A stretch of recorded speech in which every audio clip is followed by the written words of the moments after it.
Hello everyone, welcome in my channel chemistry by Suman Khanna. मैं काफ़ी समय से कोई वीडियोस अपलोड नहीं कर पा रही थी क्योंकि इसके काफ़ी रीजंस हैं, लेकिन अब मैं आपके लिए एक वीडियो सीरीज़ लेकर आने वाली हूँ जिसमें मैं आपको क्लास 10th की साइंस को पढ़ाने वाली हूँ। इस सीरीज़ के अंदर मैं सबसे पहले आपको केमिस्ट्री के चैप्टर्स पढ़ाने वाली हूँ। केमिस्ट्री के 4 चैप्टर हैं जिनके बारे में आपको detail and short notes then आपको क्वेश्चन सॉल्व करवाने वाली हूँ। अगर आपको कोई प्रॉब्लम आती है तो आप कमेंट सेक्शन में मुझसे क्वेश्चंस पूछ सकते हैं। सबसे पहले जो केमिस्ट्री का चैप्टर है रासायनिक अभिक्रिया एवं समीकरण, जो है कितने नंबर का, मैं आपको बताती हूँ कि 6 नंबर का है। मैंने आपके लिए ये लिखा हुआ है जो इसके कितने जो है मार्क्स डिस्ट्रीब्यूशन है इसका। देन उसके बाद अम्ल क्षार एवं लवण जो सेकंड चैप्टर है उसके 7 नंबर का चैप्टर है, ये उसको कवर करवाऊंगी। उसके शॉर्ट नोट्स प्लस जो है डिटेल नोट्स। देन उसके बाद हम उसके क्वेश्चंस को डिस्कस करने वाले हैं।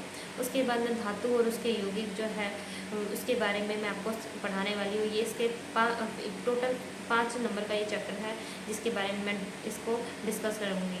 तो उसके बाद जो चैप्टर है 4th चैप्टर वो कार्बन और उसके यौगिक हैं, इसके बारे में बात करूँगी। ये 7 नंबर का चैप्टर है।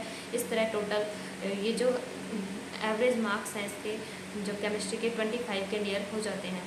तो अगर आप सभी मेरे साथ जुड़े रहते हैं तो मैं आपका ये क्वेश्चन क्लियर करवाते हुए आपको 10th क्लास की बोर्ड में अच्छे से अच्छे नंबर गेन करवाने की मदद करूँगी।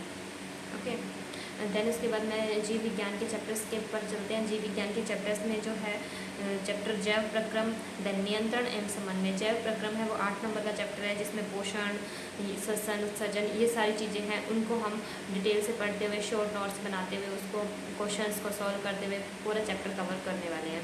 ये 8 नंबर का चैप्टर है। देन उसके बाद नियंत्रण एवं समन्वय ये चैप्टर है। नियंत्रण और समन्वय ये चैप्टर 6 नंबर का है। देन जीवों में प्रजनन चैप्टर है, ये 7 नंबर का चैप्टर है। उसके बाद अनुवांशिकता चैप्टर जो 4 नंबर का चैप्टर है। इसके बाद प्रकाश परावर्तन और अपवर्तन, ये ऑप्टिक्स का पार्ट आ जाता है जो 8 नंबर का है। देन इसके बाद मानव नेत्र जो है ये 4 नंबर का चैप्टर है। उसके बाद विद्युत जो कि 7 नंबर का चैप्टर है।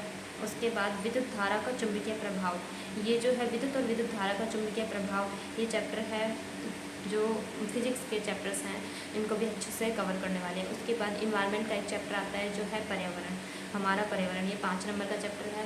ये सब हम डिटेल से डिस्कस करते हुए इसके शॉर्ट नोट्स बनाएंगे। देन उसके बाद इसके क्वेश्चंस करने वाले हैं। यदि किसी को कोई क्वेरी आती है तो आप मेरे कमेंट सेक्शन में क्वेश्चंस पूछ सकते हैं। Thank you so much for watching.